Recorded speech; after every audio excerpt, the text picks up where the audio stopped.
আপনি এভাবে কাঁদছেন কেন? রঘুনাথ দাস বলে উঠল যে তুমি আগে আমার প্রশ্নের একটা উত্তর দাও, বলো তুমি আমার কি? বলে আমি হলাম আপনার সহধর্মিনী। সহধর্মিনী শব্দের অর্থ কি? অর্থ হলো স্বামী যদি ধর্মের পথে এগায় তার হাত ধরে তাকে সেই পথে ঠেলে দেওয়া। বলছে এই যে কথাটা তুমি বললে সরজু, তুমি এই কথা রাখতে পারবে? শোনো সরজু, আমি সেই ছোট্টবেলা থেকে একজনের নাম শুনে বড় হয়েছি।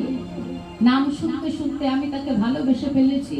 এখন আমার মনের একটাই ইচ্ছে, আমি সামনে থেকে তাকে দর্শন করব। তাহলে বলো পারবে? পারবে আজকের এই রাতে আমার হাত ধরে আমাকে ঘরের বাইরে বার করে ওই ভজন পথে এগিয়ে দিতে? পারবে? যদি তুমি আমার সহধর্মিণী হয়ে থাকো তাহলে বলো পারবে করতে? কি তো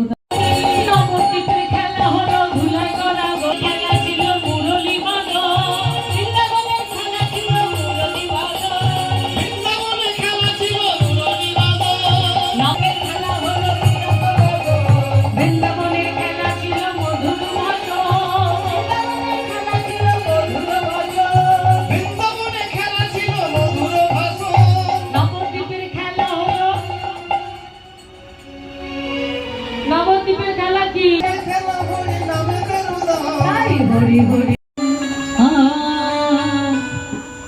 সময় গেলে সাধু হবে না।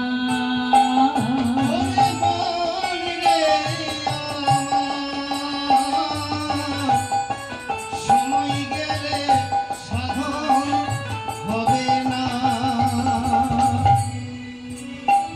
বলি দিন থাকিতে দিনে